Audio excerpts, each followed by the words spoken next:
Good morning, boys and girls. All right, we are up to 24, chapter 24 in front desk. Anyway, where we left off last, seems as though the other motels in the area had some break-ins and some robberies, and they were trying to get Mia to get on board with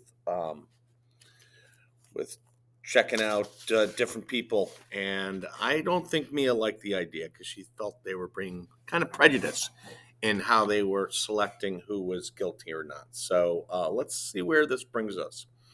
All right, chapter 24. I rocked back and forth with the ledger in my arms, waiting for Lupe. I called her as soon as the awful security guard left. As her dad's car pulled up, the air howled of a coming storm. We have to We have got to sneak over there and grab those lists, I said to Lupe. I couldn't wait to rip them to shreds. Lupe shook her head. She plopped down at the front desk. I won't do any good, she said. We'd get caught, and besides, the stores probably already have copies. Lupe helped herself to a blank piece of white paper from the fax machine and started drawing with a pencil. Lupe was always drawing buildings, people, dogs, cats, mountains, and most of all, trees. She loved trees. Will you stop drawing? I all but shouted at her. Lupe put her pencil back down and gave me a look.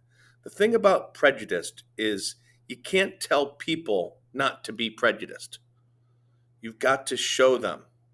It's like writing. Remember, show don't tell? I thought back to what Mrs. Douglas was always saying. You got to show, not tell. Why can't you tell people? I asked. Because they won't listen. It'll go in one ear and out the other. So how do we show them? I asked. She pointed to the ledger still in my arms. Who was here last night? She asked. Does it say in there? I opened up the ledger to the day that the car got stolen and ran my fingers down the list of customers. There were 5 customers who left in the middle of the night. They were Peter Orvati, Rebecca Thompson, Tommy Smith, Javier Roberto, and Loretta Robinson. Next to their names, we'd copy down all their permanent addresses so that in case they left something, I could mail it back to them. The address is sprawled as far south as San Diego and as far north as Sacramento. Have the police checked out these addresses yet? Lupe asked. I shook my head. To my knowledge, they didn't even have them. Well, what are you waiting for? Lupe asked. Call them up. The customers? No, the police. My eyes widened. We never call the police first, not even on the day that the car got stolen. Mr. Yao had been the one who called.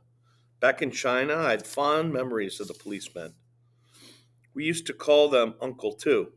They'd help the elderly cross the road and find the way home if they got lost. Not even sure if they had guns. We'd sing songs in schools about them, like, if I was walking down the street, I found a penny, I'd give it to Uncle Policeman.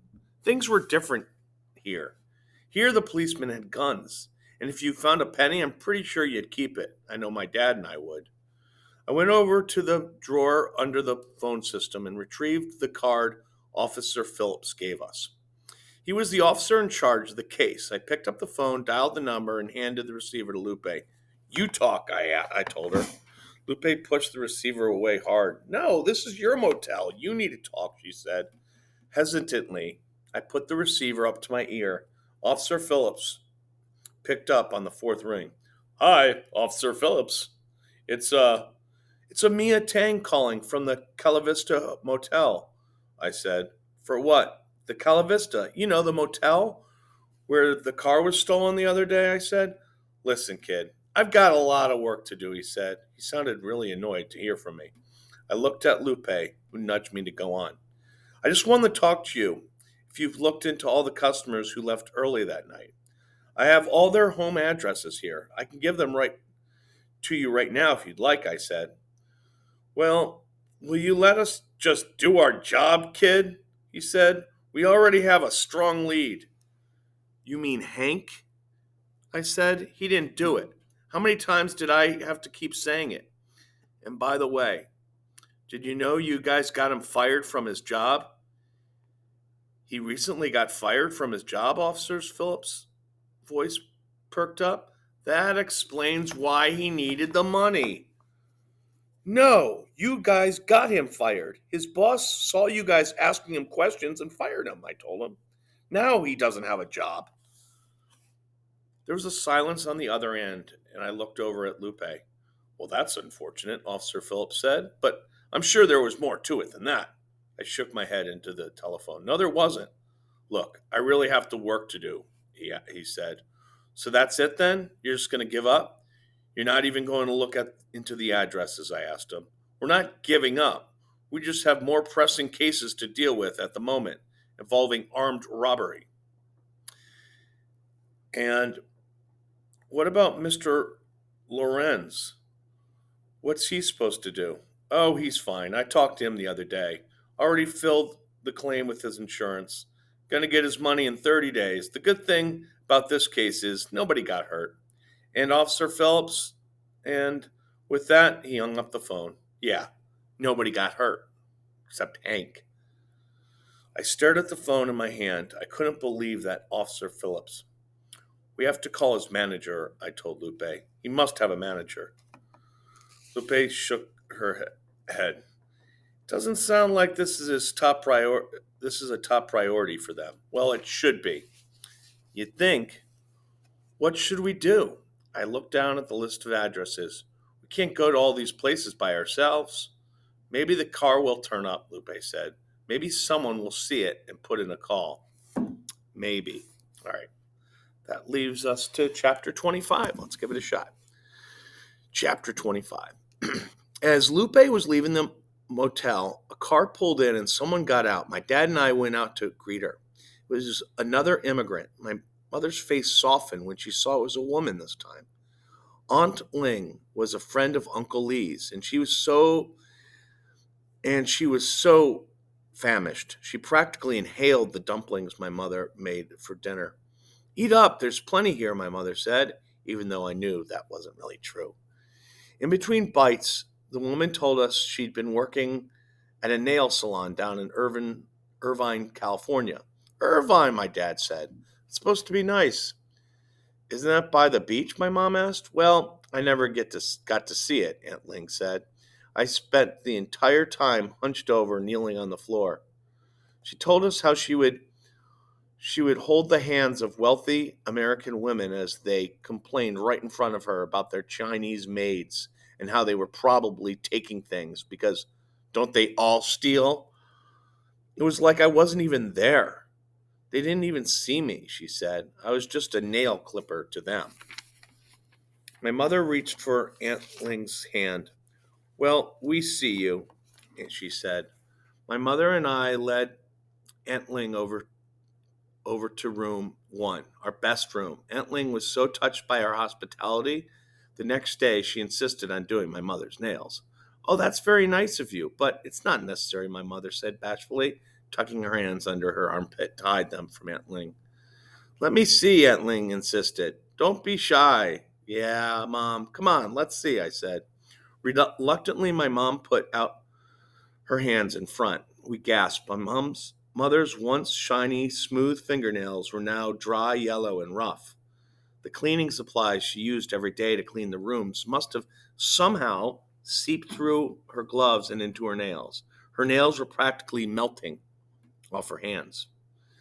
It's been like this for weeks, my mom said, tears coming down her eyes. I don't know what to do. It's all that Ajax and all that bleach. Don't panic. I know just the thing, Aunt Ling said.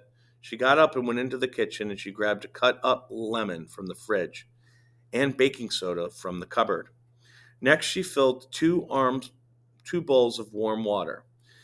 She put the baking soda in the bowls and soaked my mom's hand in them. After half an hour, she lifted each hand up and scrubbed the nails with the lemon. I watched as she worked, scrubbing and drying, polishing and cleaning. When she was finally done, the nails looked transformed. She was able to get rid of most of the roughness, and what she couldn't get off, she covered up with a coat of glossy red nail polish. My mom was beaming. Quick, take a picture, my mom said. I smiled and kneeled down before her and Aunt Ling. I pretended I pretend clicked with my finger as my mother held her beautiful manicured hands out to the camera. Eggplant, I said. As we waited for Mother's nail polish to dry, I asked Aunt Ling where she was heading to next. Sacramento, she announced. There are some new nail salons opening up there. You're going to Sacramento? I asked. One of the addresses from the ledger was in Sacramento. Looks like Detective Mia's already thinking. I leaped out of my chair and raced over to the front desk to get the ledger.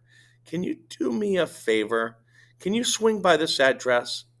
I need you to check something for me.